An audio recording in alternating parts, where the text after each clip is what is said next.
Welcome to the next part of Art Block, my Q&A series about art and motivation. My name's Mt Kanjon, and I'm excited to talk about styles and study strategies today. If you stumbled upon this and you're curious about learning to draw, take a look at the rest of my channel. Let's jump right in again. Flexiblue writes in, I feel like I've stopped learning, though I keep trying to. Personally, I'm struggling with trees because I can't find the tools to draw them in the program I'm using, which is Android Sketchbook, the only one I can use. Couple points in this. For one, it's natural to feel like you've plateaued in your learning here and there. That happens to me too, that happens to all artists. You find places where things suddenly click and you've applied it to your art and accelerated. But other times, you feel like your drawing is stagnant.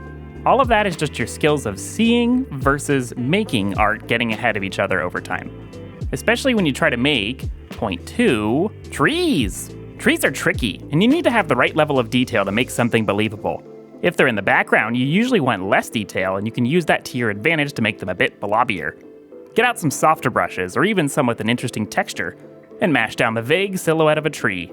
Then, looking at a reference photo, see where the light hits the tree, and using another lighter color and a smaller brush, try putting down some light marks. Don't be exact, and don't worry about trying this a ton of times, that's why you have undo, and each time you try and miss, you've learned a little bit.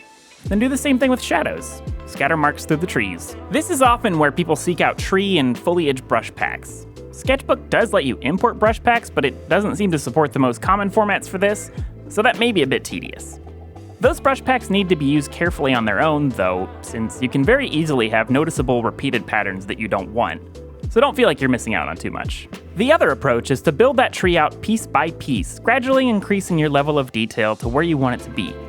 Using a reference, start by making your best effort with just the tree trunk. Then some very rough branches. Pay attention to how they bend up and down and out. Then some smaller branches on those. Then leaves, needles, and all that. See what the general shapes of those are and how you can vary them. Then, once more, play around with light and shadow. That's how you really make trees look alive. Honestly, a fantastic way to learn to paint trees? Bob Ross. Pull that stuff up on YouTube and follow along with some. Sketchbook has a brush called Synthetic Oil built in that's really good at this. Give it a shot. Krabat Souza writes, I'm always starting on trying new things, but somehow I turn it back to the style that I usually do.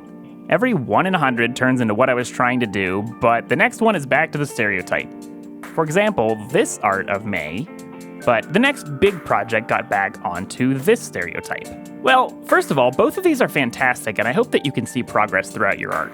But I know that you want to expand your style, so the Night in the Woods artwork that you made has some of that sort of style from the game, and you've taken it and made it your own.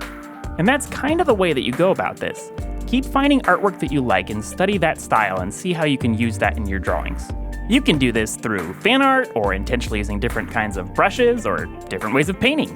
Looking at the other artwork that you made and some of the others on your Instagram, I can see which ones are the style that you're referring to, but I can also see that that style has evolved throughout the year. It can be hard to see that sometimes with your own art until it has been a while, but it is there. And it's almost definitely because you have been looking at other art and noticing the parts you like and incorporating that into your style as you study. But the key thing here is to keep doing those studies of art that you're unfamiliar with. Each time, you will automatically learn just a little bit about how that works. Over time, without even trying, you will continue to build this into your own style when you are drawing freely from your imagination. Your style is just a representation of how you have learned to create art. Studies are how you continue that learning, and each one will leave a mark on your style. Really cool progress. Keep it up. Obstriker says, Hey Kanjon, I rely on references too much. I seemingly always have to compare my sketches and art to something in order to decide, yes, this is good enough or accurate or it looks like the thing that it looks like. I feel like it's stunting my growth and ability to just draw my own way and be happy with the results. Do you have any tips to get comfy without references? P.S. Love the channel, keep it up. Aw, thank you! So referencing. Using references and relying on them is a decent place to be as far as diligently learning, but I understand the desire to want to create without references, or at least using them less. You're sitting right about here on the spectrum of drawing, and you're aiming to be a little bit more over here towards the imagination. So here's what we can do. This isn't something that you would use to learn necessarily, so you don't often hear me mention this, but if you want to break out of referencing, we're going to lean heavily into imagination. Get a blank sketchbook page and start drawing something. It can be art that you've done before, it can be something you've been thinking of, whatever, but you're going to do this completely without references. Draw it once loosely, try to spend only a couple minutes. Then maybe try it again, but use your imagination to exaggerate things even farther.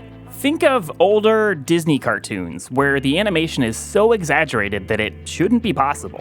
If your character is getting ready to jump, for example, don't just have them bent down a little bit, but have them lean back an absurd amount, bending their knees crazily as if they're going to launch up to the moon with their leap. And then try it again and exaggerate even more. Our brains naturally want to draw what feels safe and natural, and we tend to overcorrect for that. Good use of references will probably mean that you haven't overcorrected too much, but let's push the boundaries anyway. Try this out with a few different kinds of subjects over time. You can thumbnail them repeatedly, or set yourself time limits, something that just gets you drawing them over and over. You're not going to change your patterns in one sitting, but letting yourself go to the extremes and have some loose fun with it can help encourage you to keep doing that. And then, when you get back to creating art with your usual mode, you might find that you'll use some references a good bit, but you'll start mixing in some of your own flair and exaggeration. Try it out. Tag me with what you draw. I'd love to see what you make. And that's it for this round again. I have one more batch of questions up soon. I hope everyone can get something useful out of these. Studies or imagination, go have a lovely time drawing today. Looky, I made a daily art calendar.